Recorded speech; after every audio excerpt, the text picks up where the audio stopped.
दोस्तों, राजस्थान सरकार की सभी परीक्षाओं के ऑनलाइन आवेदन करने के लिए हमें एसओस आईडी से ही आवेदन करना होता है। दोस्तों, एसओस आईडी से प्रतियोगिता परीक्षाओं के ऑनलाइन आवेदन करना बहुत ही आसान है। अगर आपको एसओस आईडी से कभी प्रतियोगिता परीक्षाओं का ऑनलाइन फॉर्म भरना नहीं आता है, आवेदन करना नहीं आता है, तो आज हम सीखेंगे कि किस तरह से हम एसओस आईडी की मदद से सभी विभागों का प्रतियोगिता फार्म हम किस तरह से भर सकते हैं। दोस्तों, सबसे पहले हम हमारे मोबाइल में गूगल क्रोम ब्राउज़र ओपन कर लेंगे। ओपन करने के बाद यहाँ एड्रेस बार में लिखेंगे SSOID लिखकर इंटर कर देंगे।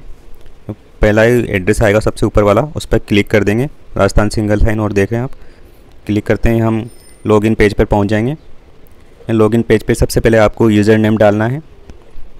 अपना यूज़र नेम जो भी है SSOID का वो डाल दीजिए। उसके बाद अपना पासवर्ड डाल दीजिए।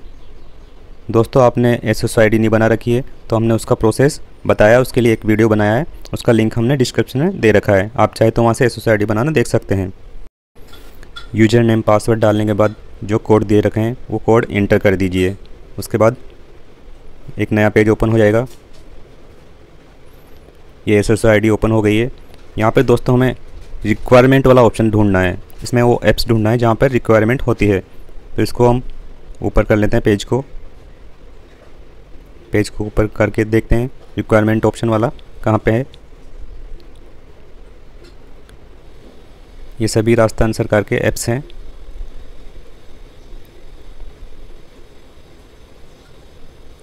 ये दे रखा है, यहाँ पे देख रहे हैं दोस्तों आप, रिक्वायरमेंट पोर्टल। हमें इस पर क्लिक कर देना है, रिक्वायरमेंट पोर्टल पर।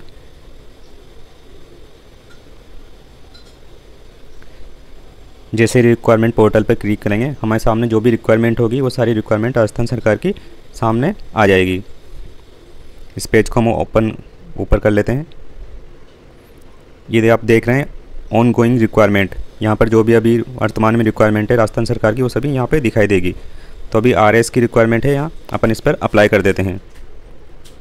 ये आ गया यहाँ पे राजस्थान स्टेट एंड सब ऑर्डिनेंस सर्विस। इस पर क्लिक कर दीजिए। कोई भी एग्ज़ाम हो, आपको किसी भी एग्ज़ाम का फॉर्म भरना हो, आप उस एग्ज़ाम को देख लीजिए और उस पर क्लिक कर दिए। उसमें क्या होता है दोस्तों, उसके बाद आपने को सारी की सारी डिटेल डालनी होती है। जैसे यहाँ सबसे पहले पूछा गया है आवेदक का नाम। तो दोस्तों हम ये एक डेमो फॉर्म भर रहे हैं, तो हम कुछ भी नाम डाल देते हैं। आवेदक का नाम डाल दिया। अब उसके बाद पिता का नाम डाल देते हैं। पिता का नाम डालने के बाद माता का नाम, यहाँ पर माता का नाम डालना है। उसके बाद लिंग सेलेक्ट कर लेना है। यहाँ पर हमें अपनी जन्मतिथि इंटर करनी है, जो भी तारीख है, वर्ष है। उसके बाद हमारी श्रेणी, कैटेगरी, हम कौन सी कैटेगरी से हैं, SC ST OBC जनरल, वो हमें सेलेक्ट कर लेना है। विशेष योग्यजन तो यस कर दीजिए, वरना नो कर दीजिए। कोई एप्लीकेबल नहीं है तो नॉट एप्लीकेबल क्लिक कर दीजिए। पढ़ते जाइए और ऊपर बढ़ते जाइए। धर्म, यहाँ पे रिलीजन हिंदू मुस्लिम जो भी है वो। उसके बाद मैरिड है, सिंगल है, वो यहाँ पर क्लिक कर दीजिए। अगर मैरिड है तो बच्चों की संख्या यहाँ पर एंटर करनी है। उसके बाद हमें मोबाइल नंबर एंटर करना है। जो भी मोबाइल नंबर हमारा परमानेंट नंबर है वो यहाँ पर इंटर कर देंगे, क्योंकि फॉर्म भरने के बाद सारी सूचनाएं उसी मोबाइल नंबर पर आएगी। जो भी मैसेज आएगा इसी मोबाइल नंबर पर आएगा। ईमेल आईडी ऑटोमेटिक आ जाएगी। यहाँ पे पूछ रहा है कि आप राजस्थान के अनुसूचित क्षेत्र से संबंधित है, यदि हैं तो यस कर दीजिए, नहीं है तो नो कर दीजिए। यहाँ पे हमें हमारा एड्रेस डालना है। क्या एड्रेस है, जैसे हम कोटा से हैं तो हम कोटा एंटर कर देते हैं। दोस्तों ध्यान रहे, सभी हमें कैपिटल लेटर में एंटर करना है। उसके बाद राज्य सेलेक्ट करना है। आप कौन से राज्य से हैं, राजस्थान से है तो राजस्थान सेलेक्ट कर लीजिए, अदर राज्य से तो अदर राज्य सेलेक्ट कर लीजिए। उसके बाद डिस्ट्रिक्ट सेलेक्ट करना है। हम कोटा डिस्ट्रिक्ट से हैं तो हम कोटा सेलेक्ट कर लेते हैं। शहर, सिटी, विलेज, जिस भी गांव शहर से हैं वो यहाँ पर एंटर कर दीजिए। उसके बाद पिन कोड एंटर कर दीजिए।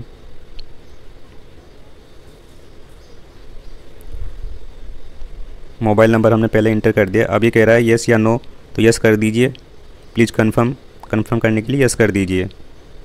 येस करने के बाद दूसरा पेज ओपन हो जाएगा। यहाँ पे हमारी पर्सनल डिटेल मांगी गई है। यहाँ पे हमें पर्सनल डिटेल भरनी है। सबसे पहला ऑप्शन दे रखा है यहाँ पे राष्ट्रीयता इंडियन है या फिर कोई अदर कंट्रीज हैं वो हमें यहाँ सेलेक्ट करना है, तो हम यहाँ पे इंडियन सेलेक्ट कर लेंगे। उसके बाद स्टेट, हम किस स्टेट से हैं, राजस्थान से हैं तो राजस्थान सेलेक्ट कर लेंगे। गृह जिला पूछा गया है, गृह जिला भर दीजिए, जैसे हम कोटा से तो कोटा। गृह ब्लॉक कौन से ब्लॉक में आता है।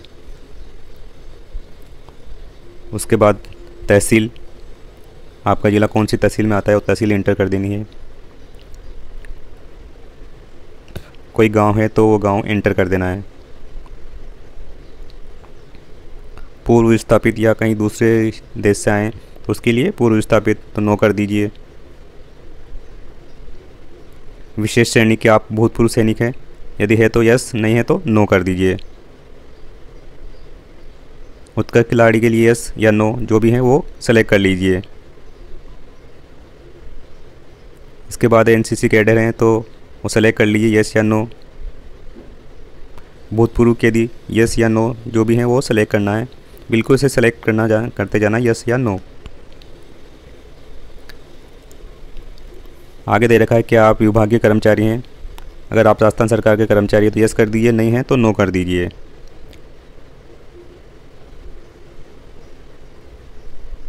इसके बाद हमें आगे बढ़ जाना है। यहाँ पे अतिरिक्त श्रेणी दे रखी है, ये जो नीचे श्रेणियाँ दे रखी है अगर इसमें से कोई है तो सिलेक्ट कर लीजिए, वरना नेक्स्ट कर दीजिए।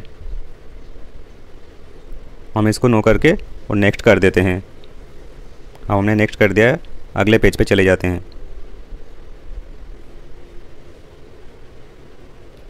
ये हमारे सामने एक नया पेज ओपन हो गया। यहाँ क्वालिफिकेशन और एक्सपीरियंस पूछा जा रहा है, तो ये जो चेक बॉक्स देख रहा है इसको टिक कर देंगे हम चेक बॉक्स को और ऊपर बढ़ जाएंगे। अब यहाँ पे हमें हमारी क्वालिफिकेशन इंटर करनी है, सेकेंडरी की, सीनियर सेकेंडरी की और ग्रेजुएशन की। तो पढ़ते जाइए और इंटर करते जाइए। जैसे यहाँ पे विषय समूह, तो सब्जेक्ट क्या क्या था वो इंटर कर देना है। हम दोस्तों ये डेमो फॉर्म भर रहे हैं तो डेमो फॉर्म में हमने वैसे ही इंटर कर दिया है। आपको यहाँ सब्जेक्ट सेलेक्ट कर लेना है।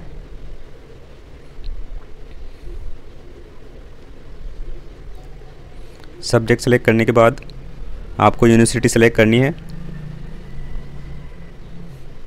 आप किस यूनिवर्सिटी से आपने 10th की है, 12th की है, ग्रेजुएशन की है। हमने आरबीएससी से की है तो हमने आरबीएससी यहाँ फिल कर दिया। और ग्रेजुएशन यूनिवर्सिटी ऑफ कोटा से की है तो हम यूनिवर्सिटी ऑफ कोटा कर देंगे। आपने जयपुर से की है तो यूनिवर्सिटी ऑफ जयपुर भर दीजिए।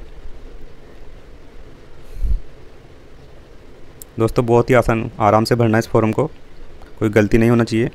अब यहाँ पर रोल नंबर पूछे गए हैं तो हम यहाँ पर 10th के, 12th के और ग्रेजुएशन के रोल नंबर इंटर कर देंगे।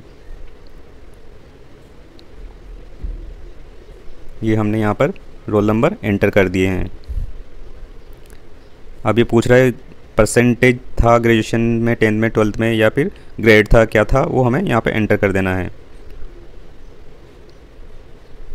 उसके बाद पास करने का वर्ष, किस वर्ष में हमने 10th की, 12th की और ग्रेजुएशन की, पासिंग वर्ष।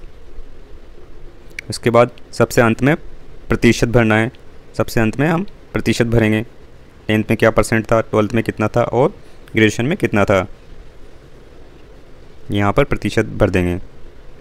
दोस्तों पढ़ते जाना है और पढ़ के भरते जाना है। फॉर्म भरना बहुत ही आसान है, आप मोबाइल से आराम से बहुत आसानी से फॉर्म भर सकते हैं। ये हमने फिल कर दिया है। अब हम ऊपर करते हैं पेज को, आगे बढ़ते हैं। यहाँ अनुभव मांगा गया है, अगर कोई अनुभव है आपको किसी सेवा में, संविदा पे या कहीं पे, तो उसको फिल कर दीजिए, वरना नेक्स्ट कर दीजिए। तो अब हम पेज को नेक्स्ट कर देते हैं। अब हम अगले पेज पे चले जाएंगे। अब हम अगले पेज पे आ गए, लास्ट वाले पेज पे, आइडेंटिफिकेशन एंड इनक्लोजर। जो भी फ़ोटो सिग्नेचर मांगे गए वो यहाँ पे हमें अपलोड करने हैं। सबसे पहले हमने फ़ोटो अपलोड कर दिया है, उसके बाद सिग्नेचर अपलोड करने हैं। यहाँ पे दोस्तों एक ऑप्शन दे रखा है चूज फाइल का, हमें वहाँ से अपने मोबाइल से फ़ाइल चूज करके और अपलोड करनी है। अब बॉडी मार्क्स, हमारे बॉडी पे कोई निशान है उसको यहाँ पे लिख देना है कि कहीं पे कोई निशान है।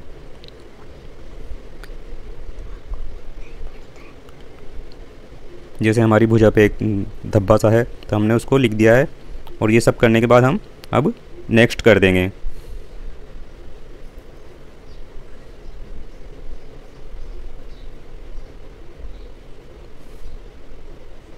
हम अगले पेज पे पहुंच जाएंगे।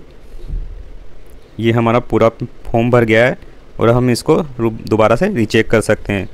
पेज को ऊपर नीचे करके पूरा चेक कर सकते हैं। ये भर्ती का विवरण आ गया है पूरा। हमने कहीं कोई गलती कर दी हो तो हम पढ़ सकते हैं।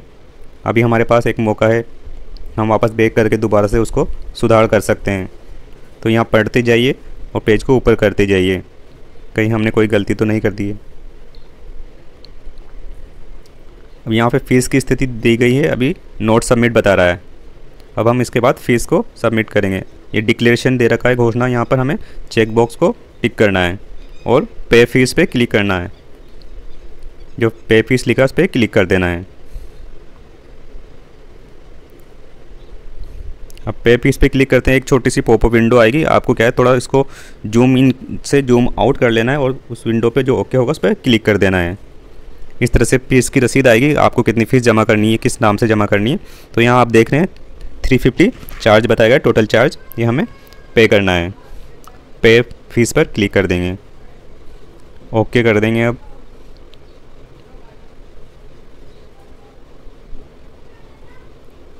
जैसे हम ओके करेंगे एक नई विंडो पे चले जाएंगे। ये ई मित्र का जो फ़ीस जमा करने की विंडो है वहाँ पे आ गए हैं। तो दोस्तों, अगर आप नेट बैंकिंग का इस्तेमाल करते हैं तो नेट बैंकिंग सेलेक्ट कर लीजिए, वरना मैं आपको सलाह ये दूंगा कि आप एग्रीगेट वाले ऑप्शन का चयन कीजिए। इसमें क्या होता है, आप फ़ोन पे से या गूगल पे से इससे आप पेमेंट कर पाएंगे, जो कि हम आमतौर पर साधारण रूप से इस्तेमाल करते रहते हैं। तो हमने यहाँ पर नेट बैंकिंग सेलेक्ट नहीं करके हम यहाँ पर एग्रीगेट सेलेक्ट करेंगे। अब हम यहाँ पर पे नाउ पे क्लिक कर देंगे। पे नाउ पे क्लिक करते हैं, 3 ऑप्शन आए हैं दोस्तों। सबसे पहले वाले ऑप्शन पे आपको क्लिक करना है, इसको सेलेक्ट करना है। जैसे हम क्लिक करेंगे हम दूसरे पेज पे पहुंच जाएंगे। ये दूसरा पेज ओपन हो रहा है। यहाँ पर दिया हुआ है हमें कितना अमाउंट पे करना है, 360। हम कन्फर्म पे क्लिक कर देंगे। जैसे हम कंफर्म पे क्लिक करेंगे एक नया पेज ओपन होगा। यहाँ पे हमें 3 ऑप्शन दिए गए दोस्तों, कार्ड्स, नेट बैंकिंग और यूपीआई। मैं आपको सलाह ये दूंगा कि आप यूपीआई का सिलेक्ट कीजिए। यूपीआई सेलेक्ट करने पे हमारे पास क्या है, फ़ोन पे, गूगल पे और पेटीएम, तीनों ऑप्शन आएंगे। हम तीनों ऑप्शन का इस्तेमाल करते रहते हैं हमारे साधारण रूप से हमारे मोबाइल में। तो हम यहाँ पे फ़ोन पे का सिलेक्ट करके यूपीआई आईडी डाल देंगे। यूपीआई आईडी डालने के बाद पे नाउ पे क्लिक कर दीजिए। पे नाउ पे क्लिक करने के बाद आप डायरेक्ट फ़ोन पे ट्रांसफ़र हो जाएंगे, जिसके बाद आप फ़ोन पे पेमेंट कंफर्म करके अपनी फ़ीस जमा करा सकते हैं। फ़ीस जमा कराने के बाद आप अपने आवेदन का ऑनलाइन प्रिंट ले सकते हैं या इसको सेव कर सकते हैं।